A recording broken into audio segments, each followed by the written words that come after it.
we're going to have an experiment to investigate which of the bonds is strongest and which of the bonds is the weakest. You're already supposed to know theoretically that this carbon-iodine bond is the longest bond, and the longest bond means that is the weakest, and carbon-fluorine bond is the shortest, and that's supposed to be strongest. Are they really strongest and weakest? We can have an experiment to prove this. How is that? We have taken the same condition. These are all C4H9, C4H9, and only the halogens are different. And how to do this? We are going to have a hydrolysis reaction with them. Take 3 test tubes and take the sample first, and then take some ethanol as solvent, because these substances are not highly soluble in water, and then some water.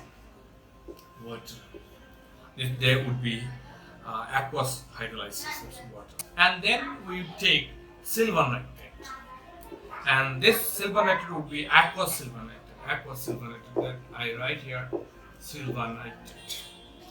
Okay, so do you expect any precipitate there now? No, this is not possible because there are no halide ions. But we have given the conditions so that they may form the halide ions first, and if the halide ion forms, they would quickly combine with silver ion to give the precipitate, and all of them will give precipitate of the halide ions. And we'll investigate which one there gives precipitate at the beginning and which one it will last. And another thing we need to do, which is heating. Look carefully. The conditions applied for these 3 reactions, 3 experiments, we can say. Same conditions given to all 3 test tubes. What they are, just halides equal amount, and then alcohols, ethanol there equal amount, water equal amount, and silver nitrate solution equal amount. All are equal. So now you need to heat. Better you heat in water bath, container water bath. You need to heat for a long period of time. So this is in water bath. Why is water bath? Because there's an organic substance, ethanol there, there's halogenoalkanes also, they are flammable. So now you are heating, and the heat should be equal, so that all 3 test tubes getting equal conditions. Now what will happen? These halide ions will be displaced with water. Water means waves of water, and they will form alcohol. And then halide ions will be displaced and will combine. And soon after the halide ions are displaced, will combine with silver ion, and you will get the precipitate. In this experiment, you will get that the first one gives precipitate is yellow precipitate. This means that iodide giving precipitate at the beginning, fastest, and the last one, it will take long time to get the precipitate, would be white precipitate. That would be by chloride. So first you will get the precipitate of iodide will be silver iodide, yellow precipitate. Then you will get, after some time, you will get precipitate of silver bromide. That would be pale yellow precipitate, and at the last you will get white precipitate of silver chloride. So this is an experiment.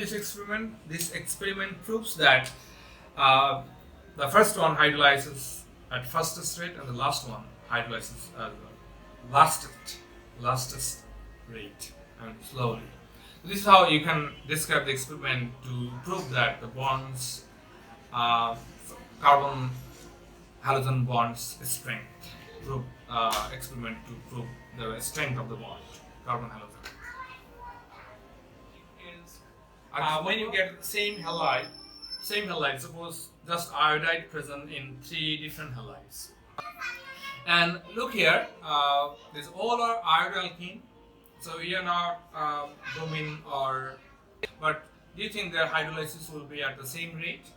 No, because this is primary, this is secondary, and tertiary. Tertiary means if the halogen is replaced, you will get a tertiary carbocation. And if this hydrogen is replaced with water or waste, then this would form primary carbocation, and the middle one would form secondary carbocation. You already know the relative stability of the carbocations. The tertiary carbocations most stable, and that forms at the fastest rate. And how we may prove that the hydrolysis rate? Just take the sample again, primary, secondary, and tertiary hydroalkane in 3 test tubes, and again adds equal amount of ethanol as solvent. Then you're adding water equal amount of, then adding equal amount of water, and finally you will add silver nitrate solution equal amount and heat equally, and you will get the tertiary will give you precipitate at the beginning, and the primary will give you the precipitate at the last. So this is how we can prove that primary is the least reactive and tertiary hydroalkane or halogenoalkanes are the most reactive with this experiment.